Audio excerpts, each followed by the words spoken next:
এমনি তো আমার পঞ্চা। যারা নেতা হয় এরা তো সুর আগে না, সুর তো জনগণ।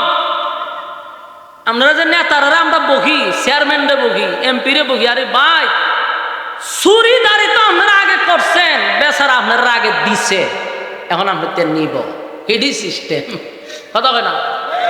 আপনারা একটা বুট বেড়াতে এনেছেন 500 কইরা, 1000 কইরা, বেচারা যে দিছে এটা কি খুশিয়া দিছে? বাতিজার বুতান খালি ফাঁস করা, এরপরে বুঝাম। ফাঁস করার পরে ইট বালু সিমেন্ট সব শেষ, রাস্তা যেমন এরকম হয়। বেড়া দিত কেমন? বেড়াতে খাইয়া যে বইছেন ডাবল, বেড়া হনিটি পূরণ করতো না। কথা কয় না? 5 টাকার সার কাছে গ্রামের মানুষ ইমান বিক্রি করে। সাবধান সাবধান, যদি আপনি মনে করতেছেন এটা ইমান না, এটা ইমান। কারণ ওয়াদা দিলেন এক নেতারে, বুট দিলেন আরেকজন, খাইলেন বেচারার খাত্রিকা, দিলেন আরেকজনরে, গাদ্দারি তো আপনি করছেন। আনের ইমান আসেনি। নমাজ তো ওয়াজক থেকে পড়ে, এইখানে যদি কপালো দাগ পালাই দিচ্ছেন খালা, ইমান নাই, মানে অ্যাকাউন্টই নাই। সে যে নমাজ পড়তেছে এই মুনাফা যাবে কৌ? ইমান নাই মানে অ্যাকাউন্ট নাই। এখন নামাজ যা পড়তেছে এটা কই ঢুকবো? অ্যাকাউন্ট নাই তো। আমার যুবক ভাইরা, ইমান এমন একটা জিনিস, সাবধান সাবধান। আমরা 5 টাকার কাছে ইমান বিক্রি করে দিই, আর সাহাবায়ে কেরাম পাথরের নিচে তাইকা হয়, জীবন চলে যেতে পারে রে, কিন্তু ইমান দিতে পারি না। হযরত খাব্বাব রাদিয়াল্লাহু তাআলা আনহুকে এমন ভাবে নির্যাতন করছে আবু জাহিল্লারা, কই ইমান ছেড়ে দে, মুহাম্মাদের কাছে গিয়া কালেমা পড়ছস, আমাদের বাপ দাদার ধর্মের মধ্যে শুন কালিমার সস। তারে জ্বলন্ত কয়লার মধ্যে শোয়া দিছে। জ্বলন্ত কয়লা বুঝেননি? জ্বলন্ত কয়লার মধ্যে শোয়া দিছে, কিন্তু খাব্বাব রাদিয়াল্লাহু তাআলা আনহুর চামড়া খসে খসে খসে আগুনের মধ্যে পড়তেছিল। একবারের জন্য কালেমা ছাড়ে নাই। বিলালকে জিব্বাটা বাহির করে পেরাক মাইরা দিছে আল্লাহ বলার অপরাধে। আল্লাহ আল্লাহ বলার অপরাধে জিব্বাটা টান দিয়া বাহির করে পেরাক মারছে। বিলাল একবারের জন্য আহাত শব্দ বন্ধ করে নাই। এই জন্য আল্লাহ বলেন, আমিনু কামা আমানান নাস, তোমরা ঈমান আনো তাদের মতো যারা ঈমান আনছে। তারা কারা রে? সাহাবায়ে কেরাম। আমাদেরকে দেখায়া গেছে ঈমানের জন্য জীবন দিব, ঈমান দিব না। আমার যুবক ভাইরা, ইসলামের যিনি প্রথম মহিলাদের মধ্যে শাহাদাত বরণ করছেন, নামটা কি দেখছেন? 1-2 জনে কইতে পারছে, বাকি ফুলা ভাই একটা কইতে পারছে না। যদি ওখান জিগাইতেন ইন্ডিয়ার সেরা নায়িকার নাম কিতা, হে হারিয়া হয়তো কয়জনের কইতাম, খালি সিরিয়াল নাম্বারটা পড়ে এডি মগস্ত। কিন্তু ইসলামের প্রথম শাহাদাত বরণকারী নারীর নাম জানে না? হযরত সুমাইয়া রাদিয়াল্লাহু তাআলা আনহা ইসলামের প্রথম শাহাদাত বরণ করছে মহিলাদের মধ্যে। ইসলামের প্রথম কালেমা কে পড়ছে? আহা, আম্মাজান খাদিজাতুল কুবরা রাদিয়াল্লাহু তাআলা আনহা, নবীজির স্ত্রী, প্রথম কালেমা গ্রহণ করছে। এগুলো আমাদের জানা দরকার। মুসলমানের ছাউ হিসাবে, মুসলমানের বাচ্চা হিসাবে আমাদের জানা দরকার। আম্মাজান খাদিজা প্রথম কালেমা পড়ল, তার মানে প্রথম ইসলাম গ্রহণ করছে একজন মহিলা, প্রথম শাহাদাত বরণ করছে একজন মহিলা। সুবহানাল্লাহ। আমার যুবক ভাইরা, সুমাইয়া রাদিয়াল্লাহু তাআলা আনহা কালেমা পড়ছে। শুধু একা নয়, তার সন্তান আম্মার রাদিয়াল্লাহু তাআলা আনহু উনিও কালেমা পড়ছে। দুজন কালেমা পড়ল, কিন্তু আম্মার কালেমা পড়ছে। সুমাইয়া মহিলাদেরকে দিনের বেলায় কালেমার দাওয়াত দেয়। আবু জাহেলের কান পর্যন্ত পৌঁছে গেল। আবু জাহেলের কাছে গিয়া বলছে, নেতা সুমাইয়া কালেমা পড়ছে তো পড়ছে, কিন্তু আবার লুকাইয়া লুকাইয়া ইসলাম প্রচার করে মহিলাদের কাছে। আবু জাহিল্লার মেজাজটা গেছে গরম হইয়া, হয় সুমাইয়ারে আর সুমাইয়ার ছেলেরে দইরা আমার কাছে নিয়ে আয়। আবু জাহেলের সাঙ্গ পাঙ্গরা তারা দৌড়াইয়া সুমাইয়ার বাড়িতে গেল। সুমাইয়ারে ঘর থেকে হেসরাইয়া ধইরা নিয়ে আসছে। আম্মার কেউ নিয়ে আসছে সুমাইয়ার সন্তানকে। আইনা দুইটা এইভাবে দুইটা গাছের সঙ্গে, দুটা গাছ এইভাবে, এই গাছে বাঁধছে ছেলেরে, এই গাছে বাঁধছে সুমাইয়ারে, বরাবর রাখছে দুজনকে গাছের সঙ্গে বাইদা। এবার আবু জাহেল বলে, সুমাইয়া, আব্দুল্লাহর পুত্র মুহাম্মদের কালেমা পড়ছস, বাপ দাদার ধর্মের মধ্যে সুন কালি মারছস, আবার সেই কালেমা প্রচার করার জন্য গোপনে গোপনে মহিলাদের কাছে দাওয়াত দাও। সুমাইয়া রে, আজকে একটা সিদ্ধান্ত নিতে হবে, হয় কালেমা ছাড়বি না হয় জীবন দিবি। আমার হুন্নার ভাইয়েরা, আপনাদের কাছে আমার একটা কথা হলো, মনোযোগ দিয়ে শুনবেন। ইমানের পরীক্ষা সাহাবায়ে কেরাম কিভাবে দিল, আর আমাদের ইমান কিভাবে চলে যায়। এই 5 টাকার সার কাছে, রং সার কাছে ইমান বিক্রি করি, আর সাহাবায়ে কেরাম জীবন দিয়া দিছে কিন্তু ইমান দেয় নাই গো। এর মধ্যে প্রথম জিনিস শাহাদাত বরণ করছে একজন মহিলা। আমার যুবক ভাইয়েরা, আবু জাহেল কত নিকৃষ্ট, কত নিকৃষ্ট, কত জাহেল, এই জন্য এর নাম আবু জাহিল্লা। এর মতো জাহেল কেউ নাই। এই জাহেল করলো কি, তার সাঙ্গ পাঙ্গ দিয়া সুমাইয়ার গাছের সঙ্গে বেঁধে দিল, তার ছেলেটারে একইভাবে বরাবর রাখছে। দুজনে বাইদা আবু জাহিল নামাজ কেন করে, সুমাইয়ারে কালেমা ছাড়বি না। আম্মার রাদিয়াল্লাহু তাআলা সুমাইয়ার ছেলের কাছে গিয়া কয়, আম্মা কালিমা ছেড়ে দে, না হয় পরিস্থিতি ভয়াবহ হবে। দুজনেই কালেমা ছাড়ে না। এবার আবু জাহিল্লা করলো কি, আম্মার রাদিয়াল্লাহু তাআলার কাছে গিয়া কয়, যদি কালেমা না ছাড়স তাহলে সন্তানের সামনে মারে উলঙ্গ করে দিব। আপনার এলাকাত কি নাউজুবিল্লাহ আছে? আমার যুবক ভাইরা, কত বড় জাহেল, সন্তানের কাছে গিয়া কয়, কালেমা যদি না ছাড়স বলে তোর মাকে আমি তোর সামনে উলঙ্গ করব। এই কথা বলার সাথে সাথে যে কোনো সন্তান নরম হয়ে যাওয়ার কথা। আম্মারের চেহারাটা মলিন হয়ে গেছে গো,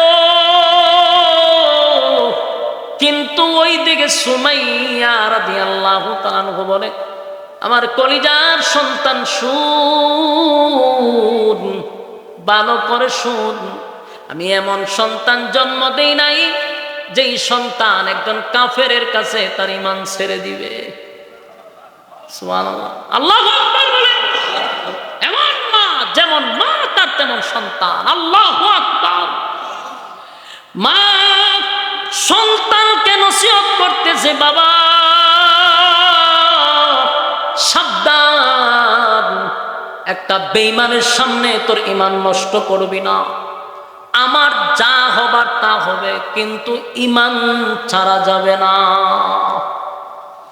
জীবন গেলে জীবন পাওয়া যাবে গো,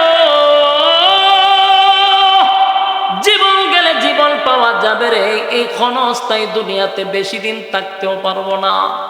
যদি চলে যায় জীবন, চলে যা, চিরস্থায়ী জীবন আমাদের জন্য অপেক্ষায় আছে। বাবারে, এই জাহেলের কথা শুই না ঈমানটা ছাড়বি না। এবার আবু জাহিল্লা দেখল না, কোনোভাবেই তাদেরকে নরম করা যায় না। প্রথম অবস্থায় চাবুকের আঘাত দিতে লাগলো মার উপরে, সন্তানকেও বেদরুম মারধর শুরু করলো। মারতে মারতে শরীর দিয়া যখন রক্ত ঝরতে লাগলো, এরপরেও দেখে কেউ ঈমান ছাড়ে না। আবু জাহিল্লা এবার সিদ্ধান্ত নিল, না, ঈমান তো ছাড়বে না। তাই দুষ্ট কাফের বেঈমানরা একটা যুবক ছেলে সামনে তার মাকে উলঙ্গ করে দিতে বাধ্য করছে। নাউজুবিল্লাহ। তার মাকে উলঙ্গ করে দিল। বলুন তো দেখি, কোন সন্তান কি এটা বরদাস্ত করতে পারে? একটা সন্তানের সামনে তার মাকে উলঙ্গ করে দিল। আম্মার রাদিয়াল্লাহু তাআলা আসমানের দিকে তাকাইয়া চোখের পানি গুলো ছেড়ে দিয়া কান্দে আর বলে, মালিক, এমন দৃশ্য দেখানোর আগে মাটিটা কেন তুমি সরায়া দাও না? আমি কেন ভিতরে ঢুকি না? আম্মারের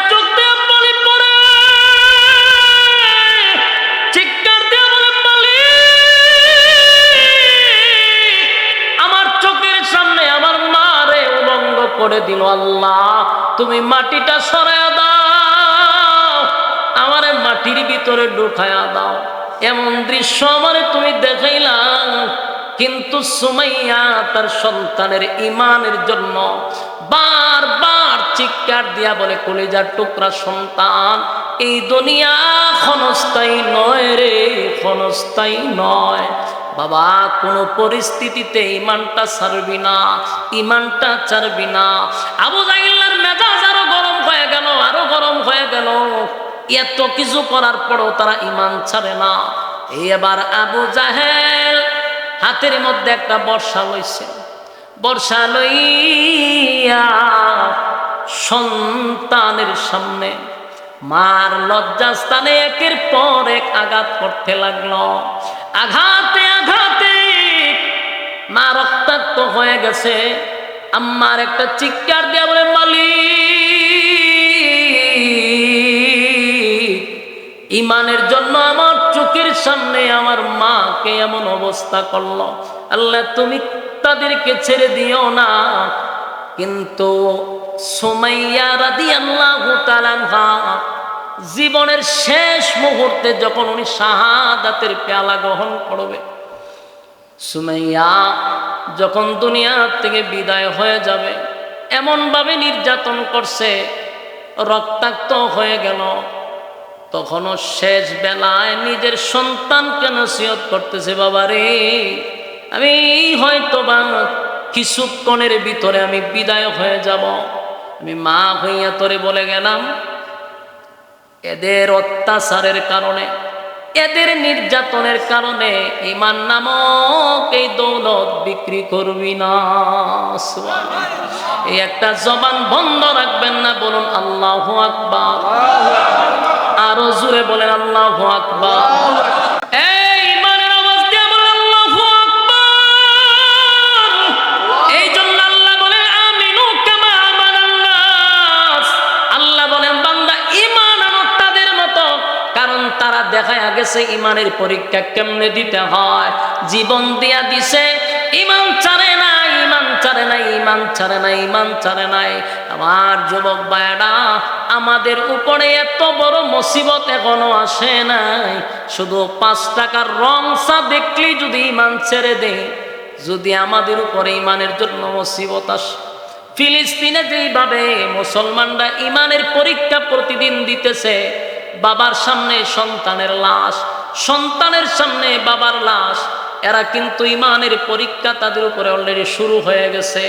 আমরা সকাল থেকে ঘুম থেকে উঠি, আজানের শব্দ শুনে, তারা ঘুম থেকে শুনে লাশের মিছিল শুনে, সুতরাং তাদের জন্য ঈমানের পরীক্ষা শুরু। এই যুবক ভাইরা, সাহাবায়ে কেরাম ঈমান দিয়ে আমাদেরকে শিখায়া গেল, জীবন দিব, জীবন দিব, জীবন দিব, ঈমান বিক্রি করব না, ঈমান বিক্রি করব না। সামান্য একটা সিডের জন্য, একটা শেয়ারের জন্য আমরা অনেক সময় ঈমান বিক্রি করি, কথা হয় না? একটা শেয়ারের জন্য মৌলবী নিজের ঈমানটারে পর্যন্ত বিক্রি করে দেয়। শুধু আপনারা নয়, অনেক মৌলবীরাও একটা চেয়ারের জন্য ঈমান বিক্রি করে দেয়। অথচ এই পৃথিবী ক্ষণস্থায়ী, ক্ষণস্থায়ী, চিরস্থায়ী না। এখনো আমাদের উপরে এমন পরীক্ষা এখনো আসে নাই। তাই আল্লাহর কাছে দোয়া করবেন, মালিক, আমাদের ঈমান বড় দুর্বল, ঈমান বড় দুর্বল। আল্লাহ এমন কোন পরীক্ষা দিয়েন না গো, এমন কোন পরীক্ষা আল্লাহ আমাদেরকে দিয়েন না, আমাদের ঈমানটা বড় দুর্বল। আল্লাহ যদি এমন পরীক্ষা আসে, আমরা তো ঈমানের পরীক্ষায় ফেল করব। আল্লাহর কাছে দোয়া করবেন, বড় বড় পরীক্ষার থেকে আল্লাহ যেন আমাদেরকে হেফাজত করে। এমন পরীক্ষা আসলে কয়জন আমরা পরীক্ষায় উত্তীর্ণ হব? অনেক মানুষ ঈমান ছেড়ে দিবে। তাই যুবক ভাইয়ারা, ঈমানের ক্ষেত্রে আমরা কাউরে ছাড় দিব না, ঈমানের ক্ষেত্রে কাউরে ছাড় দিব না। যারা কোরআনের আইন বিশ্বাস করে না, যারা কোরআন মানে না, এমন লোকদের সাথে আমরা থাকব না। আর যে মৌলবীরা দালালি শুরু করছে, এমন মৌলবীদের সঙ্গে আমরা নাই। আমরা থাকবো যারা কোরআন মানে, সুন্নাহ মানে।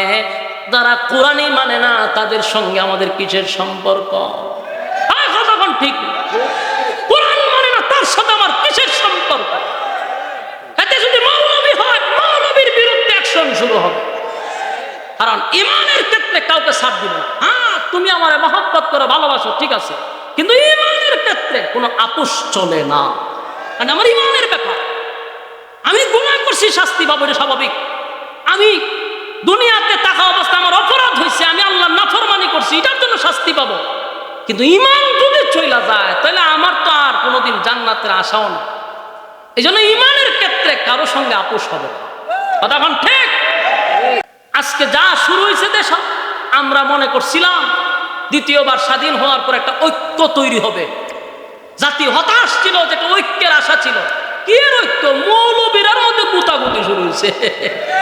হগল গুতাগুতি মৌলবীর মধ্যে। একটা কয় তোর টুপি উষা, তোর সাথে আমি না। একটা কয় তোর টুপি না, তোর সাথেও না। ওরে বাবা রে, টুপি লেও রাজনীতি ঢুকাইছে। হ্যাঁ, আরেকজন হয় তুই খারইয়া তোর লগে নাই, হে বইয়া হের লগেও নাই। কেউ হয় তুই বুক হাত বান্ধ তোর লগে নাই, কেউ নাবিতে হাত বান্ধে ভাইয়ের লগে নাই।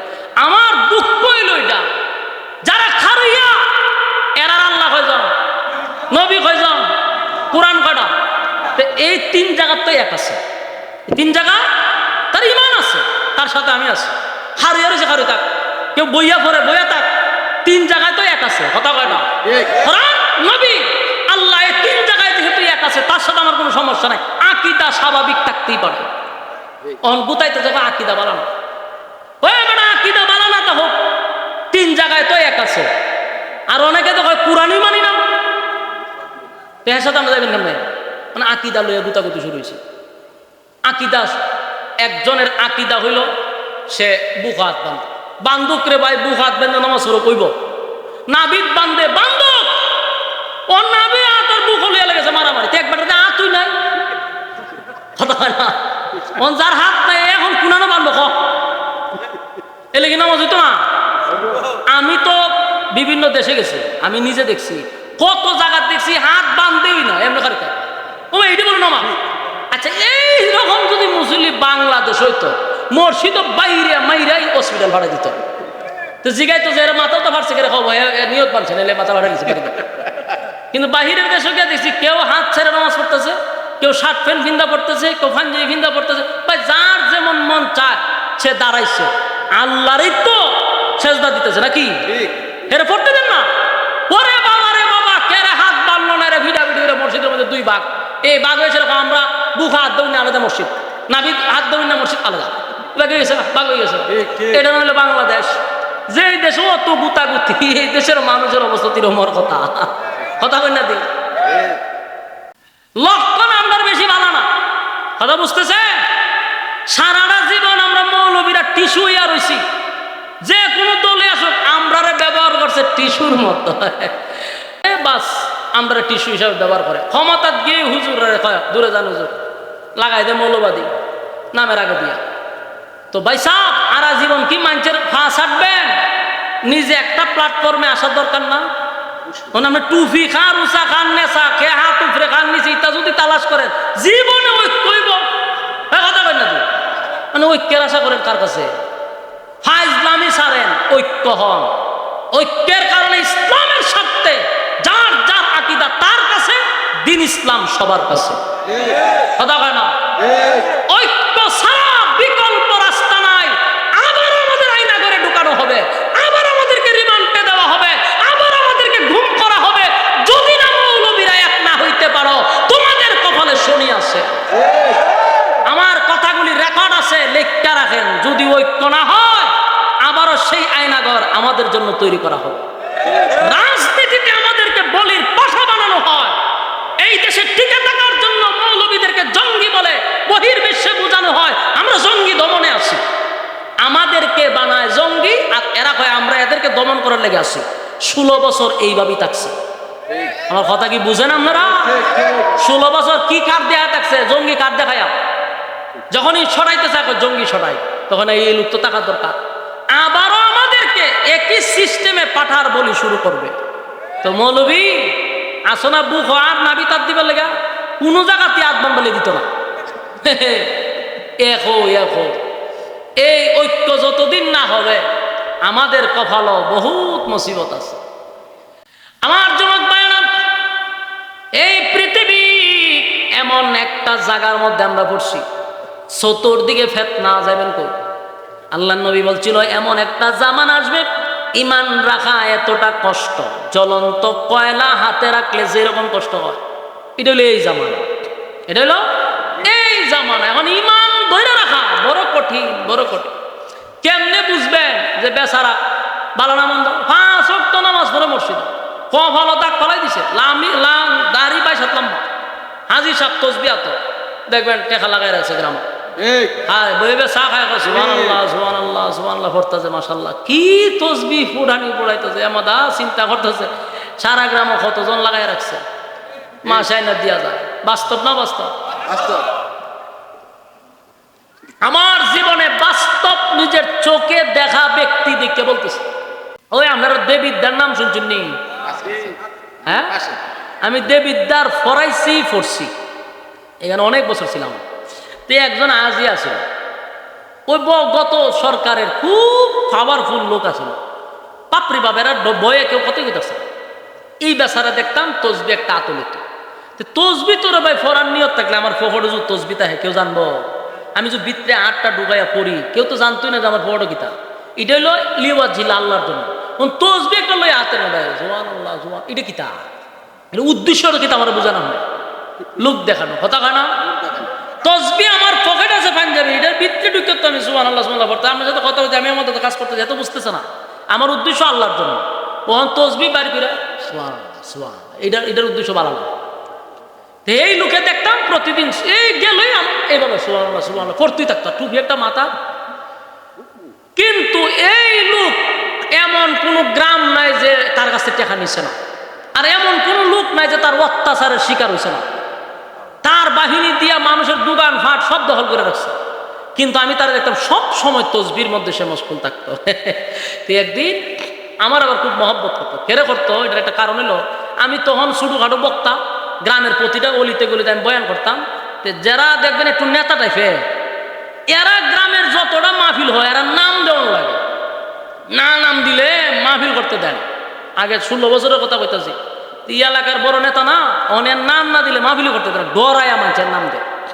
তো হ্যাঁ গিয়া ওই সেপ্টেম্বর যেন বই থাকতো। তা আমি তো যত অনেক বক্তা আমারে দেখতো, তা আমি একটু নাম টাম হইতাম, তো এলে আমার একটু বালা লাগতো না, এই উজুর দরকার আছে। আমি তো বিপদ বইয়ের প্রশংসা করতাম, না আমার চাকরি থাকতো না। তা আমার ওখানে উজুর আপনি থাকতেইব, আমার খুব মহব্বত করতো। তা আমিও দাদা দাদা রাখতাম, কিন্তু হেরে বয়ে কেউ কাছে। একদিন গিয়ে দেখি এক দোকানও বইছে, বইয়া আসর নামাজ পড়ছে আমার সাথে, বইরা গেছে দোকানে, গিয়া সুবহানাল্লাহ সুবহানাল্লাহ রে চা দে, সুবহানাল্লাহ চিনি সারা দিস, সুবহানাল্লাহ সুবহানাল্লাহ টিভিটা সার, সুবহানাল্লাহ সুবহানাল্লাহ বেচান দেশের খবর কিতা, সুবহানাল্লাহ সুবহানাল্লাহ আর তোর দোকানের অবস্থা কিতা, সুবহানাল্লাহ সুবহানাল্লাহ বেচা কিনা হয় না এখন, সুবহানাল্লাহ গত মাসে দান সিলেটে দিছত নি, সুবহানাল্লাহ সুবহানাল্লাহ আবার আইবে টেকার লেগে একটা ভিডিও শুরু করে দিব, সুবহানাল্লাহ আগেরটা ক্লিয়ার করি, সুবহানাল্লাহ সুবহানাল্লাহ সুবহানাল্লাহ আর তোর ভাইও কিন্তু বড়টাই নিছিস, সুবহানাল্লাহ সুবহানাল্লাহ কিন্তু গত মাসে এটা ক্লিয়ার করছে না, সুবহানাল্লাহ সুবহানাল্লাহ 100 ওই তো তসবির মাথা থেকে ডান্ডাটা, হ্যাঁ এটার দিয়ে গেছে আমার 100 গেছে। আমি তারে খানা না, আমার দোকানদার ইশারেরটা যাবে কারবারটা দেখুন। তে আরেকবার যখন শুরু করছে আমি তসবির গানা ধরে রাখছি, ধরছি বলে বেটা আমি কইতে কেউ ধরছি, আমি না বুঝি আপনি যে কথা কইতেছি কেন খারাপ করে রাখুন, মানে কথাও তো শুদ্ধ দিয়ে 100 দিয়ে শুনলা, হ্যাঁ আমার সাথে আর মারছেন। এই লোকটা আমি দেখতাম প্রায় সময় তসবি আতুলে রাখতো, পরে তার স্টোরি শুনে আমি মাথা দাঁত দলাইছি, সারা গ্রাম তার টেকা লাগায়। আর অত্যাচারে মানুষ, এলাকার মানুষ অতুষ্ট। যখন সরকার খালি হেলিকপ্টার উঠছে, তার বাড়িঘর সব কিনে নিয়েছে।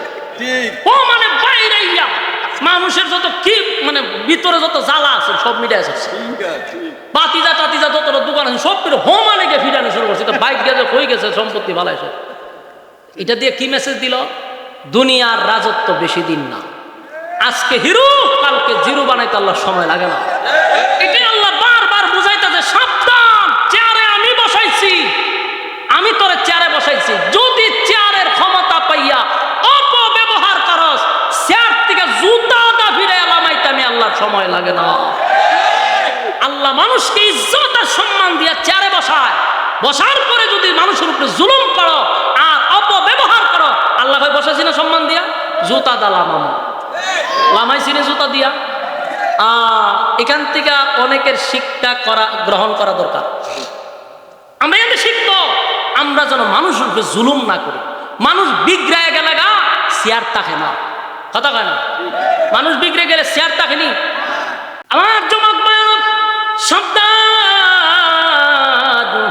হিরোর থেকে জিরো বানাইতে পারে কে? আর জিরোর থেকে হিরো আল্লাহ বানাইতে পারে। আল্লাহ বলেন সকাল বেলার ধনী ফকির সন্ধ্যাবেলা, নদীর এপার ভাঙে অপার গড়ে, এই তো নদীর খেলা, সকাল বেলার ধনী রে তুই ফকির সন্ধ্যাবেলা। আমার যুবক ভাইরা, আল্লাহ কয় বান্দা ইজ্জত আর সম্মান আমি দিছি, এমন কাজ করবি না এই ইজ্জত আর সম্মান যেন আমার সিনায়া না নেওয়া লাগে। আমার যুবক ভাইরা, প্রথম কথা বলছিলাম, বলুন জান্নাতে যাওয়ার শর্ত কয়টা? ইয়াদ আছে আপনারা? আরো জোরে। 1 নাম্বার শর্ত কি? আরো জোরে। 2 নাম্বার ওয়ামিলুস সালিহাত, নেক আমল। 2 নাম্বার কি?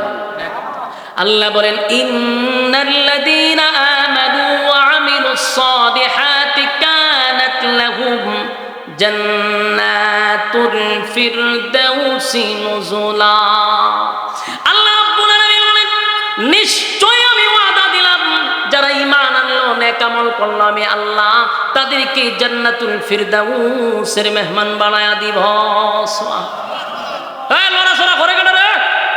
আর 5-10 মিনিটের লেগে লড়তে দেখেন আমার কি টাকা লাগছে না? আমরা এখন আরো হতেন ওয়াজ করতাম, ওয়াজ শেষ খালি হন মোনাজাতের বাকিতে আমরা দুমারটা জুন করে 5 মিনিটে আয়াত দিয়ে শুরু করছি, শেষ করতাম না। বল লড়াছড়া নাই, লড়াছড়া নাই, একটু সময় বসেন। আল্লাহ কি কয়? নিশ্চয় তোমরা ঈমান আনো নেক আমল করো। কোথায় দিব? ওই আয়াত।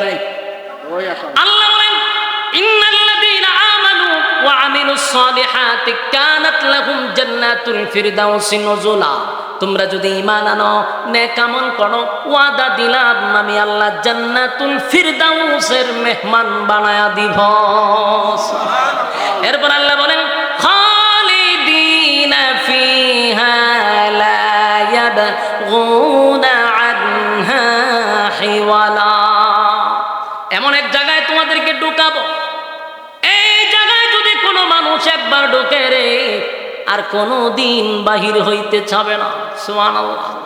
আমি আল্লাহ এত নিয়ামত দিব, এত নিয়ামত দিব, এত নিয়ামত দিব, তুই কি চাস বান্দা বল? গাড়ি চাস, বাড়ি চাস, নারী চাস, অট্টালিকা চাস? আল্লাহ কয় মানুষ দুনিয়ায় একমাত্র সে রাজত্ব চায়, গাড়ি চায়, বাড়ি চায়, নারী চায়।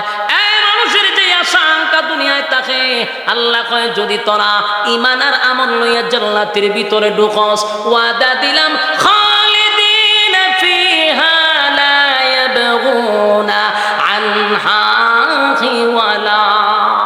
এমন একটা জান্নাতের ভিতরে ঢুকাবো আর কোনদিন জান্নাতীরা জান্নাত থেকে বাহির হইতে চাইবে না।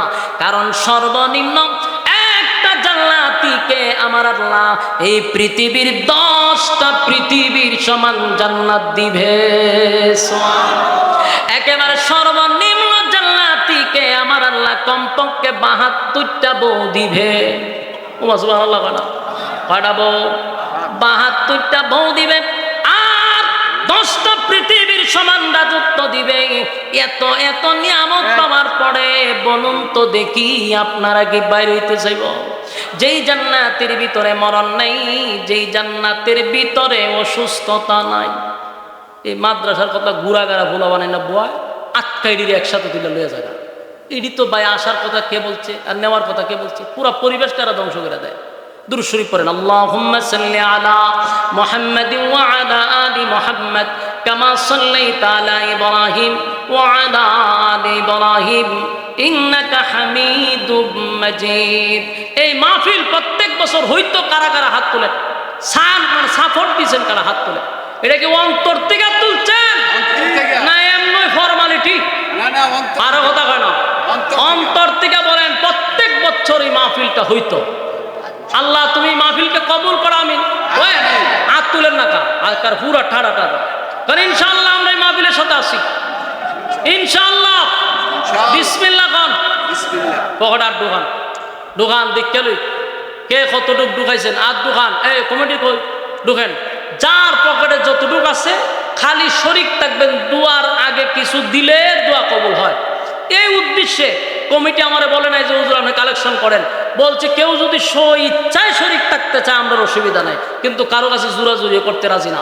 হ্যাঁ যান, কয়েকজন যান, যান না উঠে না কেউ। আমি নামতাম এরা চাইতে হুজুর আমি নেমে দেন গিয়া, আমি কইছি আপনার লোক নাই, তখন আমালাম তুই উঠেন লয়া ডাইরেক্ট স্টেজ হইবেন, তুমি হইব স্টেজ হইলে চলবো। আর কেউ যদি 1000 করে লেখাইতে দেন, বলো জোর মাহফিলটা তো বালা কাজ, সোয়াবের কাজ, এই সোয়াবের কাজের মধ্যে আমিও শরীক হতে চাই। 1000 সালম ভাই এক বছর, সালম ভাই কে? সালম ভাই এক বছর। রব্বুল আলামিন আল্লাহ, গভীর রাত হয়ে গেছে, নজুলে রহমতের দ্বার প্রান্তে দাঁড়ায় আছে। আল্লাহ আপনার কুদরতি নজর দিয়ে একটু তাকান, কত সাদা সাদা দাড়িওয়ালা মুরব্বীরা হাত বাড়াইছে। আল্লাহ কত ছোট ছোট মাসুম বাচ্চারা হাত বাড়াইছে, কত নৌজওয়ান ভাইয়েরা হাত বাড়াইছে, পর্দার আড়ালে আমার মা বোনেরা হাত বাড়াইছে, কত হাজী সাহেবরা হাত বাড়াইছে। আল্লাহ বিশেষ করে জাতির শ্রেষ্ঠ সন্তান হযরত উলামায়ে কেরাম হাত বাড়াইছে। আমি গুনাহগার, নাগান্দা, নাফরমান, নালায়েক, অযোগ্য আল্লাহ মুসাফির হালতে হাত বাড়াইছি। আল্লাহ আপনি বলছেন মুসাফিরের দোয়া কবুল, তাই মুসাফির হালতে হাত বাড়াইছি। আল্লাহ আমরা জীবনের সমস্ত গুনার উপরে লজ্জিত, জীবনের সগীরা কবিরা, ইচ্ছা অনিচ্ছা, দেখাইয়া না দেখাইয়া, অঙ্গ পতঙ্গর দ্বারা যত গুনাহ করছি, মেহেরবানি করে জিন্দেগির সব গুনাহ মাফ করে দেন। বাকি জিন্দেগি যতদিন বাঁচায়া রাখবেন, ইহদিনাস সিরাতাল মুস্তাকিম, আল্লাহ সঠিক সরল রাস্তার উপরে জীবনটাকে পরিচালনা করার তৌফিক দেন। আল্লাহ বাকি জীবনে শয়তানের ওয়াসওয়াসা থেকে আমাদেরকে আপনি হেফাজত করেন। আল্লাহ শয়তানের বিভিন্ন চক্রান্ত থেকে হেফাজত করেন। আল্লাহ মানুষের দুশ্মনির থেকে হেফাজত করেন। আল্লাহ মানুষের চক্রান্ত থেকে হেফাজত করেন, জিন শয়তান থেকে হেফাজত করেন, মানুষ শয়তান থেকে আপনি হেফাজত করেন। আল্লাহ দুনিয়ার সমস্ত ফিতনা ফাসাদ থেকে আপনি আমাদেরকে হেফাজত করেন।